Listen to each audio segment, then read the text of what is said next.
Merci beaucoup. En tout cas, c'est un grand plaisir d'être avec vous. N'hésitez pas à vous connecter, vous avez le lien. On a déjà la chance d'avoir un invité qui s'était présenté avant, hein, qu'on a déjà accueilli sur le Front Médiatique. On va accueillir tout de suite, c'est Christian Lauru. Bonsoir Christian Lauru. Bonsoir. Bonsoir Christian. Comment vas-tu? Très bien. Merci beaucoup à toi d'être présent, hein. On a eu la chance sur le Front Médiatique de recevoir un mail de ta part cette semaine. Et donc, tu nous proposais de venir nous partager une information, une action que vous portez, toi en tant qu'individu, mais aussi avec tout un groupe, hein, avec lequel tu œuvres depuis de nombreuses années pour, comme on t'avait invité dans la série Penseurs hétérodoxes, en tout cas, apporter ta pierre pour réinventer l'impasse dans laquelle nous sommes actuellement. Et donc, voilà, on a la chance d'introduire l'émission avec toi. C'est vraiment un grand plaisir. Et donc, est-ce que tu peux nous expliquer concrètement quelle action vous venez de lancer avec l'équipe qui est autour de toi par rapport au sujet que je te laisse présenter? Bonsoir à tous et merci, merci à toi, Kina et à Wissam de me recevoir ce soir. Oui, j'ai souhaité vous parler d'une association qui s'appelle Recours Constitution que nous avons créée avec quelques juristes amateurs mais néanmoins extrêmement compétents afin de faire de la résistance juridique, judiciaire. Voilà.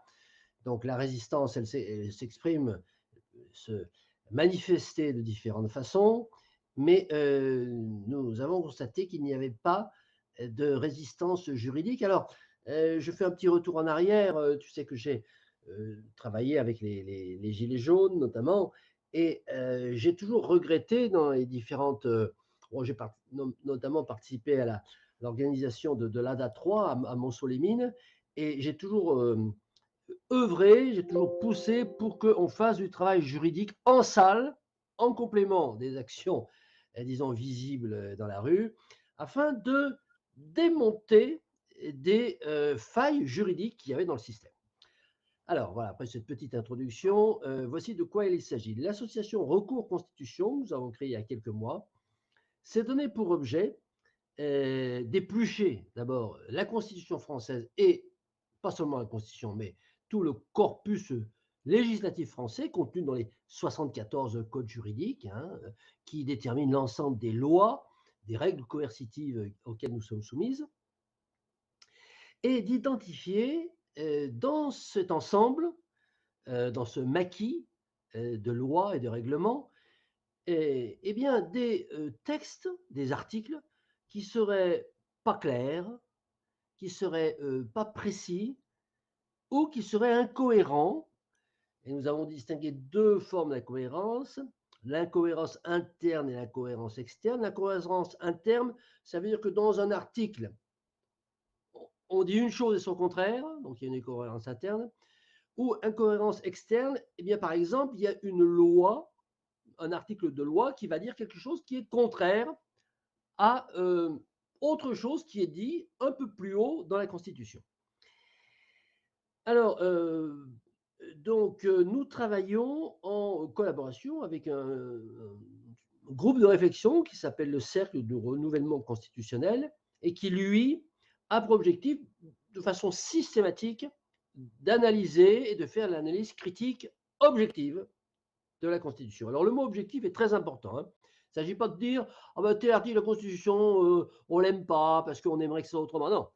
Nous étudions si cet article est cohérent, s'il est clair, s'il est précis.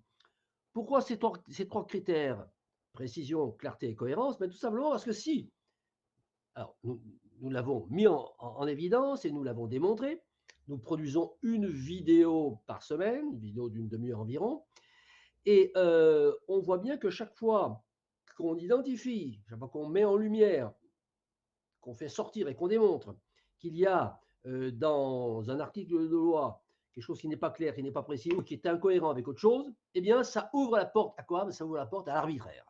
Bon. Et aujourd'hui, le pouvoir, les maîtres du pouvoir, agissent de façon arbitraire parce que précisément, il y a un corpus juridique qui leur donne la possibilité de le faire. Alors, l'association Recours Constitution a pour objet d'identifier. Et, voilà. Et le premier, disons, euh, le premier biais juridique que nous avons, sur lequel nous avons appuyé, c'est le code électoral, les dispositions du code électoral qui président à l'élection présidentielle. Alors, il est vrai qu'au départ, il y a le groupe, ce fameux groupe, disons d'une centaine de candidats, petits candidats à l'élection présidentielle, qui n'ont pas pu avoir les 500 signatures, qui se sont réunis, qui ont discuté, et puis un certain nombre, dont je fais partie, a proposé précisément que nous attaquions carrément la loi sur les parrainages, au motif non pas qu'elle ne nous plaisait pas, non pas que nous pensons qu'un président de la République doit être élu différemment, tout simplement parce qu'elle nous semble illégale d'un point de vue strictement juridique. Donc nous avons fait un travail très poussé pendant plusieurs mois, travail qui nous a conduit à élaborer un mémoire en requête très volumineux, puisqu'il fait 15 pages et 5000 mots, dans lequel nous argumentons, nous pensons avoir démontré que la loi qui institue les parrainages pour l'élection présidentielle est une loi organique, c'est-à-dire une loi, disons, qui est en dessous de la Constitution, qui est contraire à ce qui est écrit dans la Constitution. Voilà, donc pour l'instant, on n'entrera pas dans le détail de l'argumentation, je pourrais y venir tout à l'heure sans aucun problème, mais je voudrais faire un global de la chose. Donc, avec cet outil, ce mémoire en requête, nous avons lancé 2 actions, puisque, encore une fois, je précise que le but de recours constitution, c'est de faire des procès à l'État. Voilà. Nous avons engagé 2 actions. Une action auprès de la commission des lois de l'Assemblée nationale, auprès de laquelle nous avons déposé une pétition demandant l'abrogation de l'alinéa 1 de l'article 3 de la loi organique de novembre 1962, celle précisément qui établit les modalités des parrainages pour l'élection présidentielle. Donc nous demandons l'abrogation, nous demandons par voie de pétition l'abrogation de cette disposition, tout simplement parce qu'elle est illégale et nous apportons des arguments extrêmement précis, extrêmement complets de ce point de vue. Alors, comment ça se passe? Lorsqu'on dépose une pétition auprès de l'Assemblée nationale, et nous l'avons déposée directement auprès de la commission des lois, puisque l'Assemblée nationale a plusieurs commissions, les commissions des finances, commission de l'énergie, etc., commission des lois. La pétition il y a 3 possibilités. La commission peut classer sans suite la pétition, mais il faut qu'elle donne des arguments. Alors, notre ami Yvan Bachot de l'association Article 3 avait déposé il y a 4 ou 5 ans une pétition pour le RIC, plus exactement pour faire modifier l'article 3 du nom de l'association, l'article 3 de la Constitution, dans lequel il proposait d'inclure le recours au référendum d'initiative citoyenne. Et la commission des lois a classé sans suite la pétition, mais elle a donné un certain nombre d'arguments, arguments d'ailleurs que j'ai commenté et critiqué dans une vidéo spécifique dont je pourrais vous donner le lien si vous le souhaitez. Et deuxième possibilité, la commission des lois peut rejeter, disons, repasser le bébé à une autre commission de l'Assemblée nationale, mais cette éventualité est assez peu probable parce que manifestement, notre pétition relève de la commission des lois. Et puis, troisième possibilité, la commission des lois peut saisir l'Assemblée nationale pour lui dire, écoutez, il y a une pétition qui nous paraît extrêmement intéressante et il faut que vous vous prononciez sur cette pétition. Voilà. Alors, nous en sommes là pour l'instant. Alors, je précise que, quel que soit le nombre de signataires, puisque la pétition est déposée sur le site de l'Assemblée nationale, et elle est ouverte aux signatures.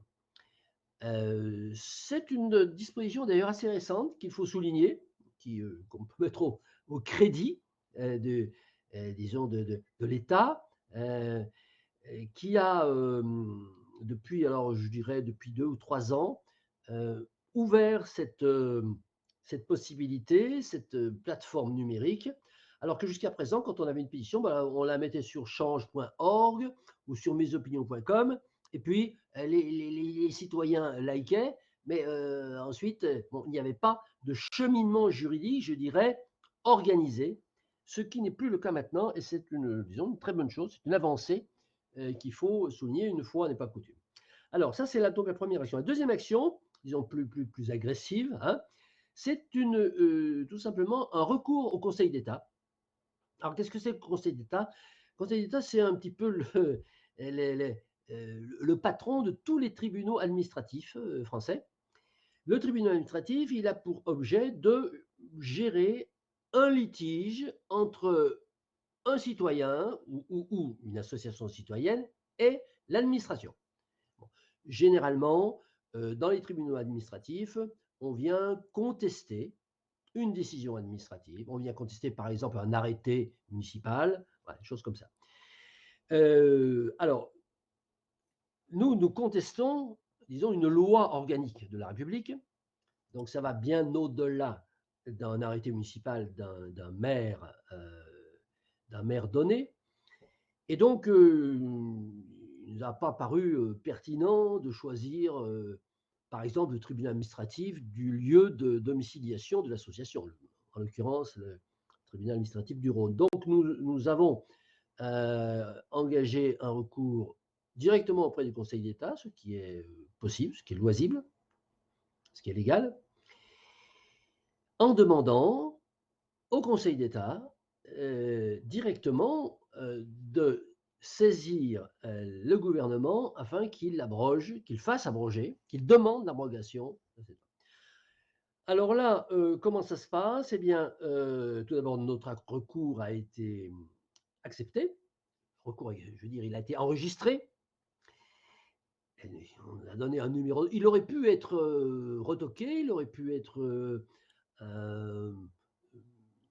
non recevable pour une raison X ou Y. Bref, il a été recevable et il est entre les mains actuellement du rapporteur de la République qui va établir un mémoire en défense. Donc nous avons établi un mémoire en requête, nous attaquons une disposition de l'État, en l'occurrence cette loi organique de 1962.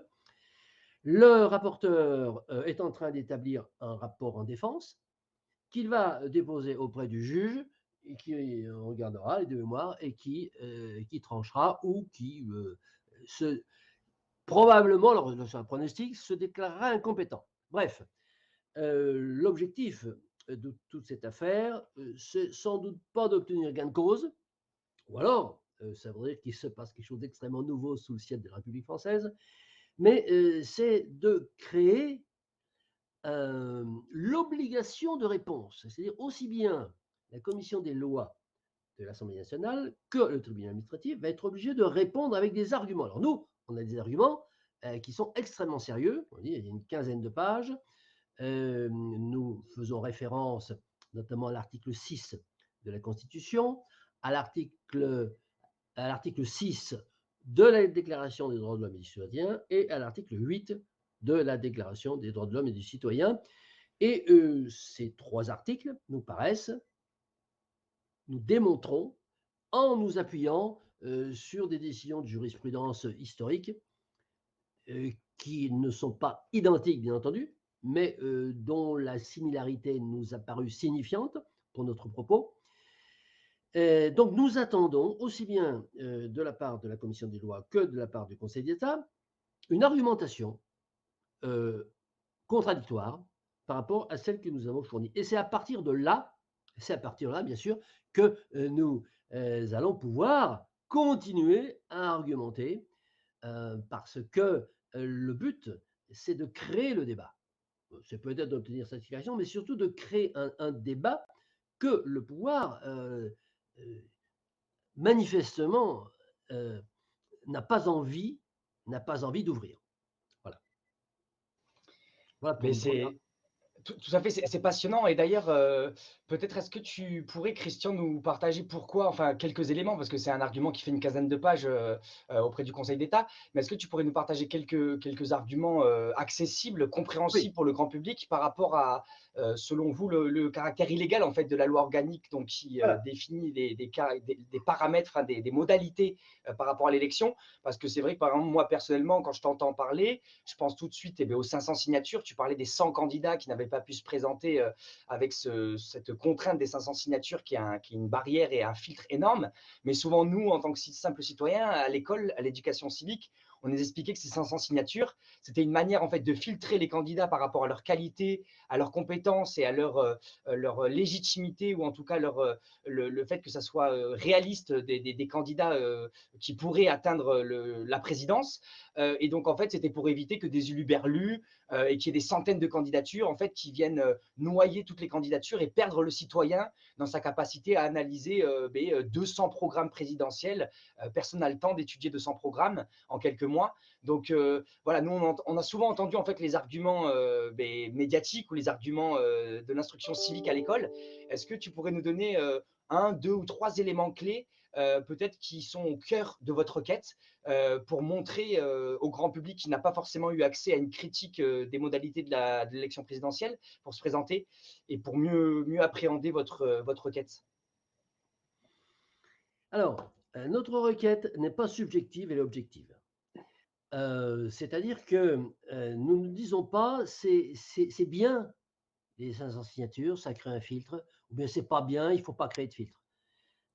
D'autres le font, nous le faisons également dans d'autres structures, parce que nous avons, enfin j'ai personnellement, dans le cadre d'une autre structure, des propositions modificatives pour, disons, l'élection du président de la République, qui s'appellerait d'ailleurs plus président de la République. Bref, tous ces projets, tous ces programmes de modification, en fait, institutionnels, bon, partent disons, d'un a priori idéologique, hein, qui va pouvoir s'argumenter, se démontrer, enfin non, s'argumenter plus exactement, euh, de façon politique. Bon.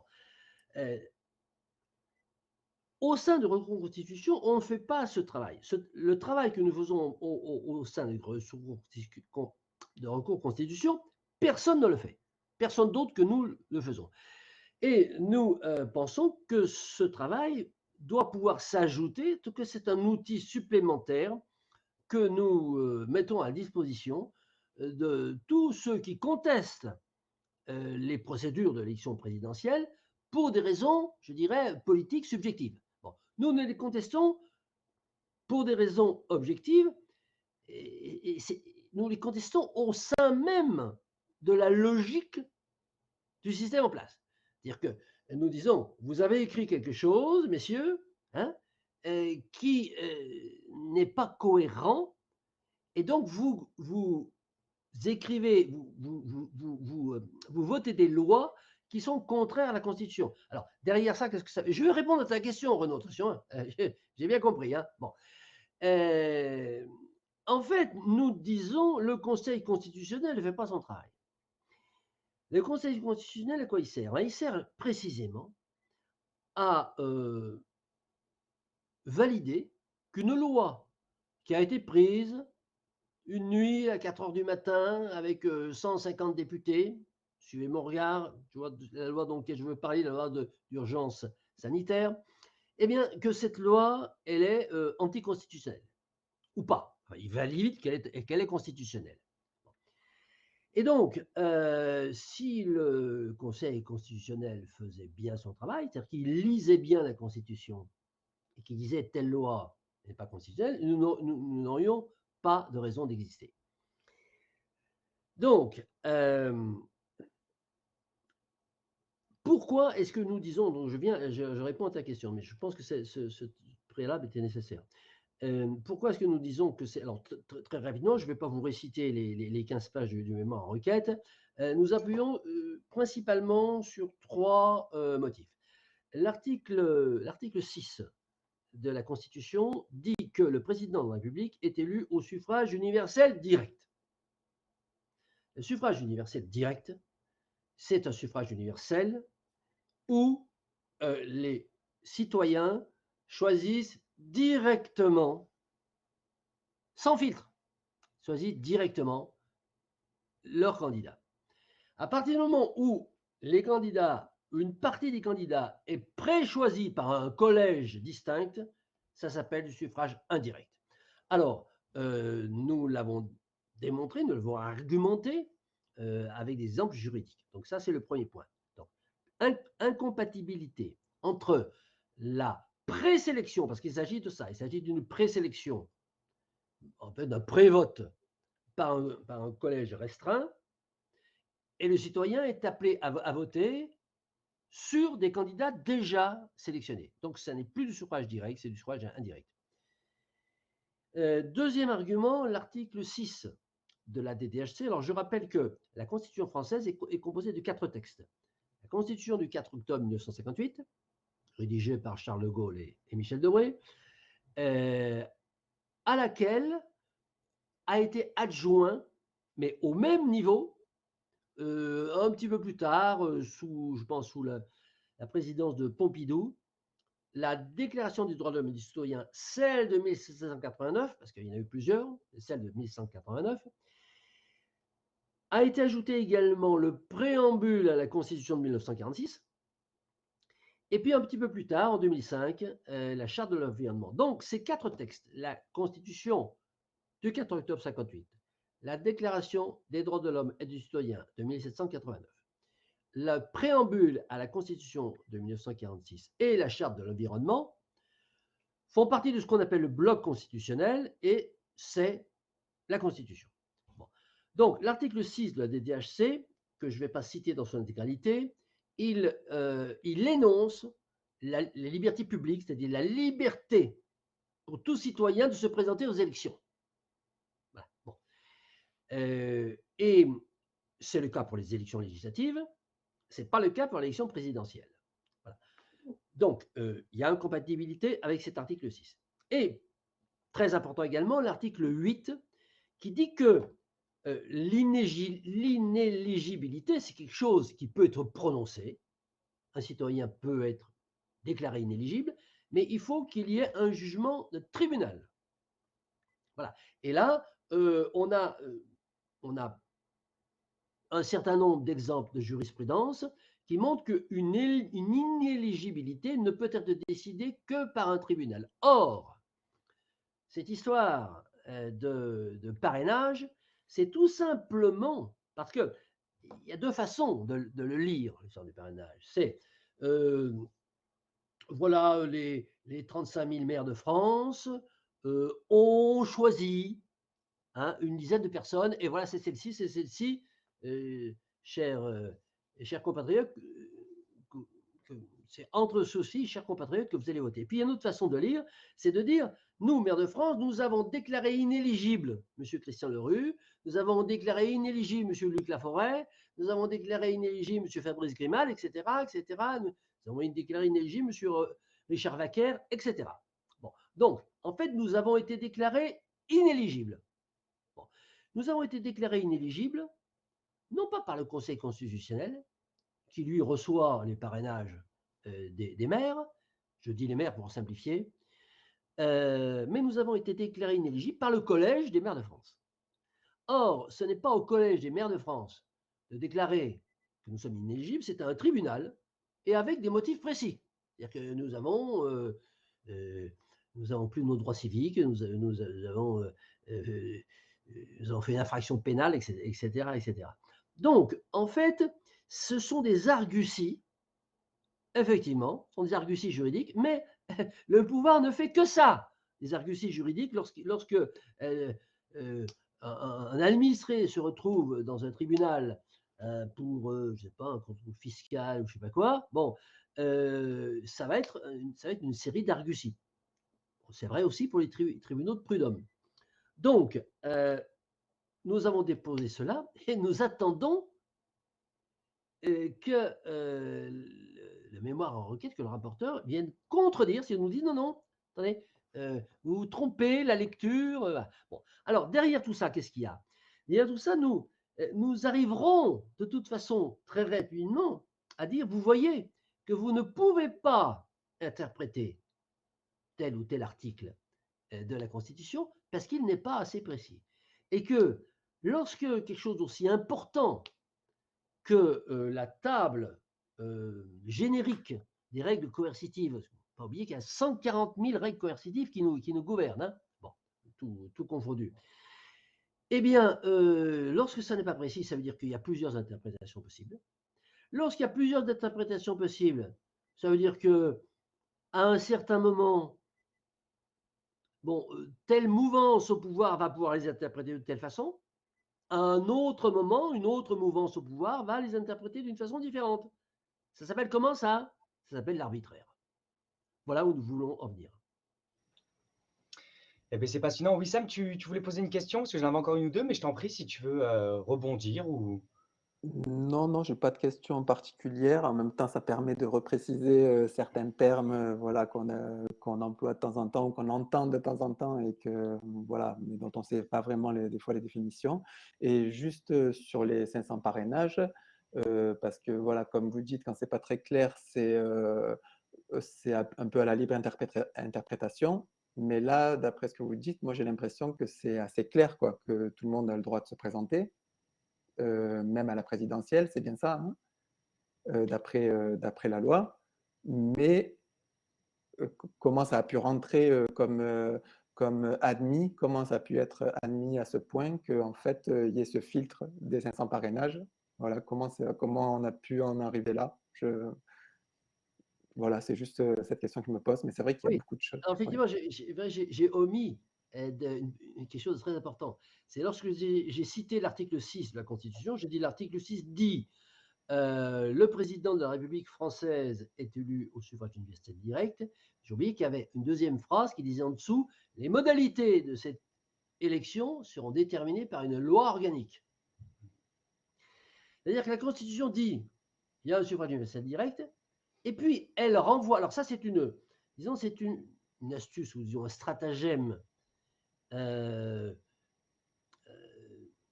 dirais une mauvaise action, un mauvais coup, hein, bon, du rédacteur bourgeois qui énonce un principe qui paraît extrêmement fort, suffrage universel direct, et puis qui renvoie ce principe, en fait, à la possibilité d'être modifié par une loi de niveau inférieur.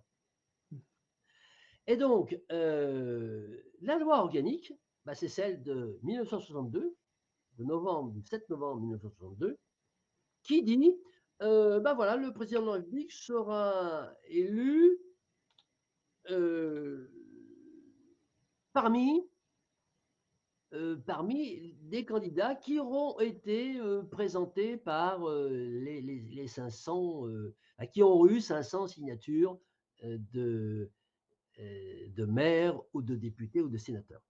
Voilà, donc c'est une loi de niveau inférieur, hein, qui institue ce filtre. Alors, en fait, nous, qu'est-ce que nous demandons? Parce qu'une fois que nous avons fait ce mémoire en requête, à la fin, nous requérons le tribunal. Nous demandons. Alors, nous demandons à l'État français de faire abroger cet alinéa, parce que le reste, bon, le reste de la loi organique nous convient, enfin, nous paraît compatible avec la Constitution, ou bien de modifier la Constitution. À ce moment-là, si on modifie la Constitution et qu'on dit c'est du suffrage universel indirect, bon, très bien. Ou bien si on introduit dans la Constitution ce critère des 500 parrainages. Ils font ce qu'ils veulent. Bon, nous, on dit c'est incohérent. Alors, tout ça, effectivement, ça ne porte pas de jugement sur le bien fondé ou pas des 500 signatures, hein. C'est un autre débat, hein, un débat qui vient ensuite. Voilà. C'est-à-dire qu'en fait, nous voulons, recours constitution, son boulot, c'est de prendre le pouvoir à son propre jeu, de leur dire, vous écrivez des règles, hein, qui donc sont incohérentes, on vous le démontre, et l'incohérence d'un corpus juridique ça débouche, alors ça c'est la conclusion, je dirais, idéologique, hein, ça débouche sur de l'arbitraire. Mais ça veut dire aussi, nous faisons ce travail pour votre bien, c'est que pour vous que vous ne puissiez pas être accusé d'être arbitraire. Voilà, ça c'est recours de constitution. Mais à côté, et Renaud, tu sais très bien, eh ben, nous avons, bon, je suis dans un mouvement politique qui a une idée extrêmement précise de la façon doit être désigné le chef suprême. Et donc, c'est pour ça que certains expliquent qu'on n'a pas de constitution, hein, que c'est une anti-constitution qu'on a actuellement, parce qu'en fait, il y a tous ces poissons qui se cachent en fait eh bien, pour permettre en fait à ceux qui ont écrit la constitution de garder la main sur la domination sur la cité et pour rester des professionnels de la politique. Et donc, à travers ces petites modalités où il y a la loi organique qui vient en fait détruire la phrase précédente qu'il y a dans la constitution, en fait, les modalités permettent ensuite de faire un peu ce qu'on veut. Et ça m'ouvre quand même une question, parce qu'on va bientôt arriver à la fin de notre échange, hein. D'ailleurs, n'hésitez pas, hein, c'est la Radio Libre ce soir, tous les dimanches soirs, avec Clément, Wissam et moi-même. Voilà, 20h, 21h30, n'hésitez pas à intervenir. On vous attend, hein, juste après Christian Leroux. Une dernière question, Christian. Donc là, si je comprends bien, vous avez décidé d'orienter votre stratégie à travers un axe de résistance, qui est donc la résistance judiciaire, où vous essayez de montrer les incohérences dans les textes judiciaires définis entre guillemets par nos maîtres, même si on est nombreux à vouloir se libérer de ces maîtres qui n'ont aucune légitimité. Mais en fait, vouloir jouer leur jeu alors que c'est eux-mêmes qui ont écrit les règles et que c'est eux-mêmes qui sont en capacité, par exemple, de faire qu'un homme d'affaires ou un politicien qui a détourné de l'argent public de sommes conséquentes de plusieurs millions d'euros va avoir uniquement de la prison avec sursis, et un simple gilet jaune qui a fait un bras d'honneur à un flic ou à un ministre va potentiellement prendre 6 mois ou un an ferme. Donc en fait, est-ce que c'est pas donner le bâton pour se faire battre, je me fais un peu l'avocat du diable, hein, en attaquant au niveau judiciaire ceux qui ont eux-mêmes défini l'architecture judiciaire dans les institutions comme dans les textes de loi, pour permettre de continuer à nous dominer comme ils le souhaitent? Justement, non. Enfin, justement, oui. Lorsque tu dis que la loi permet deux poids, deux mesures, c'est parce qu'elle est mal écrite. Si la loi était précise, si la loi était cohérente, si la loi était claire, il n'y aurait pas possibilité qu'il y ait deux poids, deux mesures. Et comme tu le dis très justement, alors, bon, l'anticonstitution, c'est la formule de notre ami Étienne Chouard. Non, oui, on peut dire c'est une anticonstitution, mais c'est surtout une constitution qui est écrite de façon suffisamment imprécise pour que le maître du pouvoir du moment puisse lui faire dire ce qu'il veut.